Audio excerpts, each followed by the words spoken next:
Aujourd'hui, nous allons méditer sur le texte qui se trouve en 2 Samuel, chapitre 7. C'est le texte où Dieu va faire une alliance avec David. Donc, nous avons lu le psaume 89. C'est un psaume qui est la réponse de David vers Dieu, la réponse de cette alliance que Dieu a établie avec lui. Lisons le texte. 2 Samuel, chapitre 7, à partir du verset 1. Lorsque le roi habita dans sa maison et que l'Éternel lui eut donné du repos après l'avoir délivré de tous les ennemis qui l'entouraient, il dit à Nathan le prophète, « Vois donc, j'habite dans une maison de cèdre et l'arche de Dieu habite au milieu d'une tente. » Nathan répondit au roi, « Va, fais tout ce que tu as dans le cœur, car l'Éternel est avec toi. » La nuit suivante, la parole de l'Éternel fut adressée à Nathan. « Va dire à mon serviteur David, ainsi parle l'Éternel. Est-ce toi qui me bâtiras une maison pour que j'en fasse ma demeure? Mais je n'ai point habité dans une maison depuis le jour où j'ai fait monter les enfants d'Israël hors d'Égypte jusqu'à ce jour. J'ai voyagé sous une tente et dans un tabernacle, partout où j'ai marché avec tous les enfants d'Israël. Et je dis un mot à quelqu'un des tribus d'Israël à qui j'avais ordonné de paître mon peuple d'Israël. Et je dis, pourquoi ne me bâtissez-vous une maison de cèdre? Maintenant, tu diras à mon serviteur David, ainsi parle l'Éternel des armées. Je t'ai pris au pâturage, derrière les brebis, pour que tu fusses chef sur mon peuple, sur Israël. J'étais avec toi partout où tu as marché. J'ai exterminé tous tes ennemis devant toi, et j'ai rendu ton nom grand comme les noms des grands qui sont sur la terre. J'ai donné une demeure à mon peuple, à Israël, et je l'ai planté pour qu'il soit fixé et ne soit plus agité, pour que les méchants ne l'oppriment plus comme auparavant. Et comme à l'époque où j'avais établi des juges sur mon peuple d'Israël, je t'ai accordé du repos en te délivrant de tous tes ennemis. Et l'Éternel t'a annoncé qu'il te créera une maison. Quand tes jours seront accomplis et que tu seras couché avec tes pères, j'élèverai ta postérité après toi, celui qui sera sorti de tes entrailles, et j'affirmerai son règne. Ce sera lui qui bâtira une maison à mon nom, et j'affirmerai pour toujours le trône de son royaume. Je serai pour lui un père, et il sera pour moi un fils. S'il fait le mal, je le châtierai avec la verge des hommes et avec les coups des enfants des hommes. Mais ma grâce ne se retirera point de lui, comme je l'ai retiré de Saül, et je rejeté devant toi. Ta maison et ton règne seront pour toujours assurés, ton trône sera pour toujours affermi. Voici la parole de Dieu. Prions. Seigneur, viens illuminer nos cœurs afin que nous comprenions ta parole et ton enseignement ce matin. Au nom de Jésus, Amen. La fin de l'année arrive. Nous sommes déjà dans l'ambiance, nous préparons Noël. Et en fait, c'est à peu près à ces moments-là que nous sommes toujours invités à réfléchir à notre vie, à la manière dont nous avons conduit notre existence 7 ans. Réfléchir au projet que nous avons fait, si nous avons réussi ou si nous avons échoué. Mais c'est le temps aussi de penser aux nouveaux projets de genre simple, comme faire du sport, maigrir, étudier une nouvelle langue ou d'autres choses. Des projets peut-être un peu plus importants, si je vais m'engager dans une association, les voyages que je vais faire, et même des projets avec Dieu. cette année, l'année de 2023, je vais m'engager dans une église, je vais lire toute la Bible ou d'autres choses. Par contre, frères et sœurs, nous savons que nos projets peuvent échouer. Peut-être que vous êtes déjà déçus parce que vous n'avez pas accompli vos derniers projets. Peut-être que vous n'avez aucun projet. Vous êtes simplement comme un bateau au gré du vent. Ça, c'est possible aussi. Mais notre texte aujourd'hui, il parlera, il va mettre l'accent sur Dieu, le Dieu qui est le Seigneur de nos projets et de nos plans. En fait, moi, je voulais bien faire 2 prédications. Donc, une aujourd'hui, une prédication au début de l'année, au 1er janvier. Les 2 sur ces sujets, le Seigneur, Dieu qui est le Seigneur de nos projets, et une prédication, Dieu en tant que le Seigneur de notre avenir et le Seigneur de notre vie. Donc, nous allons rester 2 prédications autour de ce texte. Alors, pour bien comprendre le texte, il faut voir 2 images ici présentes. La première image, c'est un roi victorieux, puissant. Victorieux et puissant. Et ce roi-là, il a un projet audacieux. Quel est son projet? Il souhaite bâtir un temple à Dieu. Et par conséquent, avoir un royaume établi. Un royaume qui est un peuple fort, un peuple qui soit guidé par les dieux tout-puissants. La première image.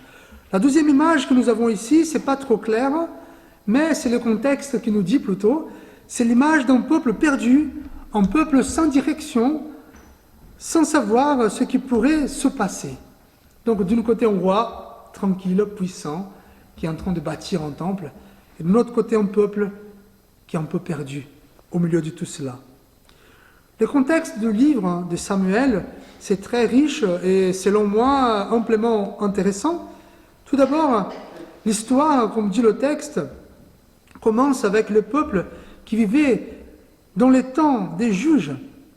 Alors pour ceux qui ne connaissent pas trop l'histoire d'Israël et des Judas, après Moïse sorti de l'Égypte, il va instaurer 12 tribus, les tribus d'Israël. Et à cette époque-là, il n'y avait pas encore des rois en Israël, et donc c'était des juges qui jugeaient les peuples. C'est les juges qui prenaient la force de Dieu pour combattre contre les ennemis d'Israël. Mais c'était une époque assez difficile. Les propres livres des juges, donc si vous voulez connaître un peu plus cette histoire, il y a un livre dans l'Ancien Testament qui s'appelle Livre des juges, il raconte un peu. Et à la fin de ce livre, le texte nous dit, en ces temps-là, il n'avait point de foi en Israël. Chacun faisait ce qui lui semblait bon. Donc c'est très clair qu'à la fin de cette époque, le peuple n'avait aucune direction claire à suivre, ni au niveau communautaire, ni au niveau spirituel. Et après l'époque des juges, qu'est-ce qu'il arrive? Il arrive au moment de la monarchie. Donc le livre de Samuel, nous avons 2 Samuel dans la Bible, les 2 livres qui ont le but de raconter l'instauration de la monarchie en Israël. Celle qui commence avec les rois Saül et bien évidemment les 3 grands rois, Saül, David et Salomon. Et qui va finir avec la chute de Juda. Et donc, les peuples quand même, ils étaient contents d'avoir un roi. Mais avoir un roi n'était pas si évident. Pourquoi? Parce qu'il avait le roi Saül, qu'il avait quand même toute une apparence de roi, il était beau comme un roi, il était fort comme un roi, un guerrier, il avait des longs cheveux comme un vrai roi. Mais, on connaît son histoire, il a échoué. Il a trahi Dieu, donc ce n'était pas le bon roi. Il y a David qui arrive à sa place, mais quand même pendant un temps de guerre. Et donc le peuple était au milieu de tout ça. Alors, qu'est-ce qui va se passer avec nous?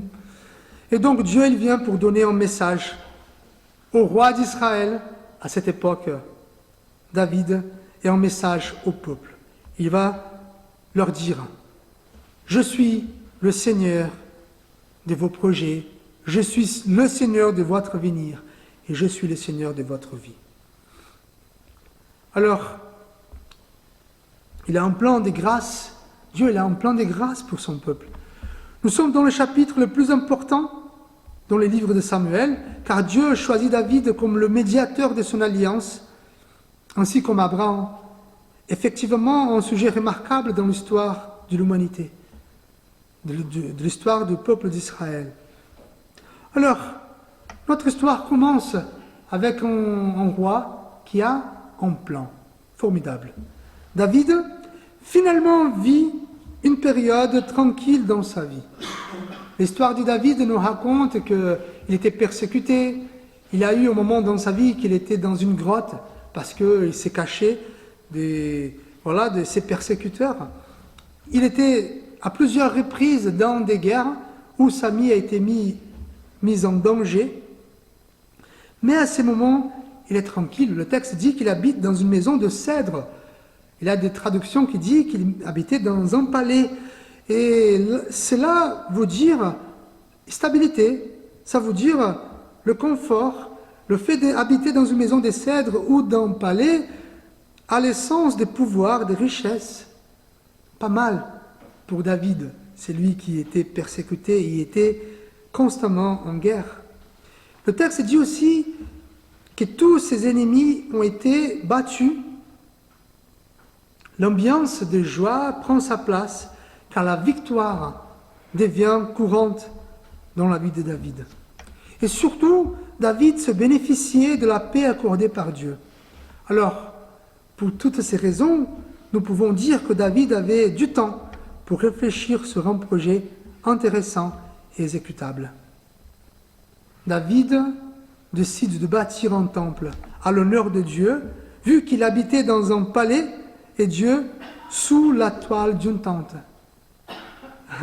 Ça semble évident quand même. Lui, il était dans un palais, tandis que Dieu, celui qui lui a tout donné, il était dans une tente, sous une tente. Et donc, il décide de bâtir un temple. Quelles étaient donc les raisons du roi? Les raisons pour lesquelles le roi a décidé de bâtir un temple à Dieu. Bon, d'abord, la volonté d'honorer Dieu. La dévotion est vraiment le fondement premier qui pousse David à bâtir ou à avoir ce projet, à planifier ce projet de construction du temple. Nous ne doutons pas qu'honorer Dieu était la base des intentions de David, vu tout ce qu'il a reçu de la part de Dieu. Mais il y a une deuxième raison, c'est la volonté d'accomplir la parole de Dieu. David, à un moment donné, lorsqu'il a eu cette idée, ce plan, il appelle le prophète, c'est lui qui portait ce titre, c'est lui qui était le porte-parole de Dieu, un prophète. Il appelle le prophète pour évaluer son plan, son projet. Et Nathan, il vient pour évaluer son projet, il va dire, ok, fais comme tu veux, fais ce que ton cœur il dit, fais ce qui est dans ton cœur. Pourquoi Nathan il a dit ça? Parce que Nathan savait, il y a en Deutéronome chapitre 12, donc dans la Torah, bien avant Samuel, qui dit, un texte qui dit, « Il y aura un lieu que l'Éternel, votre Dieu, choisira pour y faire résider son nom. C'est là que vous présentez tout ce que je vous ordonne, vos holocaustes, vos sacrifices, vos dîmes, vos prémices et les offrandes choisies que vous ferez à l'Éternel pour accomplir vos vœux. » Et donc, il y avait quand même une promesse qu'un roi allait bâtir un temple. Et donc, Nathan, il a dit, nickel, c'est parfait. Donc, David, son projet était bien apprécié par lui-même, tant mieux. Son projet était apprécié par le prophète, super. D'ailleurs, nous avons quand même la parole de Dieu. L'histoire ne finit pas ici. Il y a les moments que Dieu va intervenir. Dieu vient à Nathan, une nuit, un jour après, pendant la nuit, il vient à Nathan pour dire ce qu'il pense par rapport au projet de David. L'Éternel vient pour dire qu'il n'y a rien de grave en faire des projets audacieux, mais qu'ils peuvent être corrigés et retouchés. Dieu commence son discours en disant Nathan, va à mon serviteur David. C'est pas mal parce qu'il reconnaît la position des serviteurs de David. C'est intéressant parce que Dieu il appelle serviteurs deux grandes personnalités de la Bible, comme Moïse et Josué. Donc, quand il dit serviteur, c'est une bonne chose. Il reconnaissait que David était quelqu'un obéissant, pieux, voilà, humble, et pourtant, il pouvait être un serviteur de Dieu. Dieu il va dire aussi, David est un homme selon mon cœur. Alors, ça veut dire un homme qui suit la volonté de Dieu. Mais, même cet homme, en étant un serviteur et un homme selon le cœur de Dieu, Dieu refuse la proposition de David. Dieu a rejeté son plan. Quels sont les motifs, les raisons de Dieu? D'abord, Dieu dit qu'il est un Dieu présent, un Dieu qui chemine avec son peuple. Dieu voulait accompagner son peuple en ses pèlerinages. On sait tout ce que le peuple de Dieu a fait depuis l'Égypte. Même avant, il a toujours marché avec son peuple. Et pour lui, une habitation fixe n'était pas intéressante. Une habitation fixe n'était absolument pas appropriée à un Dieu qui marche avec son peuple. Une autre raison pour laquelle Dieu ne souhaite pas un temple, c'est parce qu'il n'a rien demandé. Être sous une tente n'était pas à cause des circonstances, mais cela était la volonté de Dieu. D'ailleurs, il ajoute, si je voulais un temple, j'aurais demandé. C'est comme si Dieu disait à David, attention, tu n'es pas l'unique serviteur que j'ai. Si je voulais un temple, j'aurais demandé à d'autres. Il y a encore un troisième argument, on les trouve pas ici dans notre texte, mais en Chronique chapitre 28, que Dieu va dire à David, mais Dieu m'a dit, tu ne bâtiras pas un temple à mon nom, car tu es un homme de guerre et tu as versé du sang. Donc David était quelqu'un violent quand même, quelqu'un qui a participé à beaucoup de guerres, quelqu'un qui avait les mains couvertes par des sangs. Et donc Dieu dit non, je refuse ton projet. Bon voilà. Dieu ne méprise pas le plan de David. Il ne le reproche pas non plus. Dieu simplement veut retoucher, améliorer et perfectionner son projet. On va voir quand même la suite de notre texte. Dieu il va donner une autre idée, il va faire une alliance, ce qui est bien plus important. Mais restons ici sur les projets. Le texte nous révèle, et je vais conclure, que le projet de David est circonstanciel. David, il examine les conditions qui sont devant lui, puis il regarde et évalue tout ce qu'il possède pour exécuter ses plans. En fait, il est tranquille, il est riche, il a du temps, il peut bâtir un temple. C'est circonstanciel. Il ne pouvait pas bâtir un temple quand il fuyait et quand il était dans une grotte, quand il était encore berger. Donc son plan, c'est circonstanciel. Cela n'est pas grave, mais sachons que même si notre projet de vie est excellent, même si notre projet familial, notre projet de carrière sont admirables, nos plans sont toujours circonstanciels, selon les moments que nous vivons. Si nous avons une bonne santé, nous allons faire des choses par rapport à la santé. Si nous n'avons pas beaucoup d'argent, nous allons faire des projets, c'est toujours comme ça. Et donc, c'est pour ça que nos projets peuvent échouer. Ils sont limités. Par contre, il ne faut pas être découragé. Faisons des projets. Allons-y. Je crois que c'est bon de faire des projets. La Bible même nous incite à cela. Mais le problème, c'est de faire confiance avec tout notre cœur sur un projet, quoi qu'il soit. Le problème, c'est quand nous pensons que nous avons le contrôle de nos vies. Et bien sûr, le problème, c'est quand nos projets personnels deviennent notre seule espérance. Quand je ferai ça, quand j'essaierai ça, quand j'aurai ça. Et non, nos projets ne doivent pas être notre espérance. Et nous avons des exemples. Par exemple, Samuel, quand il doit choisir un roi, après Saül quitter son poste, il va chez Jessé, le père de David, et Samuel, il cherche quelqu'un qui a l'apparence des rois. Son plan était de choisir quelqu'un qui, apparemment, est un roi. Et Dieu dit non, il faut prendre le plus petit parmi eux. Et même Joseph, après savoir que sa fiancée était enceinte, il a un projet pour partir, pour sauvegarder, pour protéger Marie. Mais Dieu vient pour retoucher les projets, soit de Samuel, soit de Joseph. Pour ces raisons, il ne suffit pas d'avoir notre regard sur nos projets. Nous avons besoin d'un regard de Dieu, de la parole de Dieu.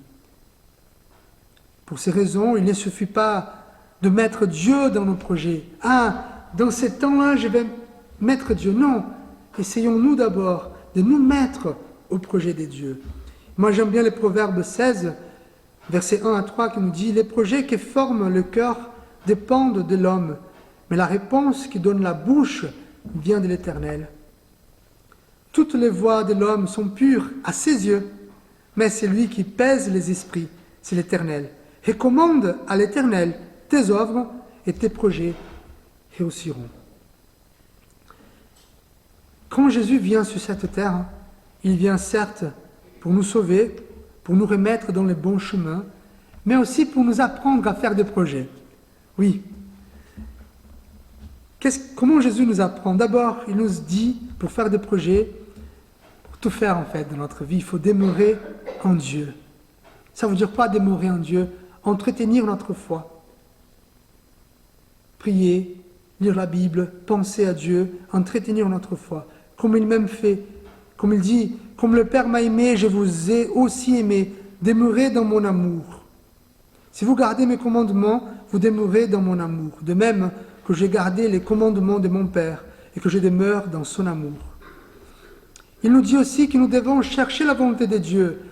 Lors de faire nos projets, cherchons la volonté de Dieu, comme dit Jean chapitre 4. Jésus leur dit, « Ma nourriture est de faire la volonté de celui qui m'a envoyé et d'accomplir son œuvre. » Dans nos projets, nous devons aussi chercher la joie. En Hébreux 12, chapitre 1, nous dit « Et courons avec persévérance dans la carrière qui nous est ouverte, ayant les regards sur Jésus, le chef, le consommateur de la foi, en vue de la joie qui lui a été réservée, à souffrir la croix. » Donc, il a pu souffrir la croix parce qu'il avait une joie qui lui a été réservée. Et finalement, pour nos projets, n'oublions pas nos prochains. Nous ne sommes pas seuls dans ce monde. Donc, dans tous nos projets, il faut inclure l'amour à nos prochains. Comme nous dit Jean 13, « Je vous donne un commandement nouveau. Aimez-vous les uns les autres, comme je vous ai aimés. » Alors, j'espère bien que vous ayez des projets pour l'année prochaine, qu'ils soient simples, que notre Église ait des projets, qu'on prépare des projets, mais restons quand même ouverts à la touche de Dieu. Parce que comme ça, nous serons certains que nous sommes dans les bons chemins. Prions. Seigneur, notre Dieu, notre Père, merci Seigneur de nous donner l'intelligence de faire des plans, des projets, d'évaluer les circonstances, Seigneur. Merci pour cette intelligence. Merci aussi pour ceux qui ont cette capacité d'évaluer tous les avantages et les inconvénients de la situation. Mais Seigneur, nous sommes limités. Nos plans et nos projets sont circonstanciels, éphémères. Donnez-nous, Seigneur, ton regard sur nous, sur nos projets. Donnez-nous, Seigneur, cette initiative pour venir envers toi avec nos projets en demandant ton regard sur ces projets. Et s'il faut, Seigneur, retouche-le pour que nous puissions marcher selon ta volonté. Nous t'en prions au nom de Jésus. Amen. Dans toutes vos préparations de l'Avent, restez vigilants avec vos yeux sur le Christ, dont la naissance dans une mangeoire est aussi la promesse de sa nouvelle venue en gloire. Que la bénédiction de Dieu, Père et Fils, et Saint-Esprit soit avec vous dès maintenant et pour toujours. Amen.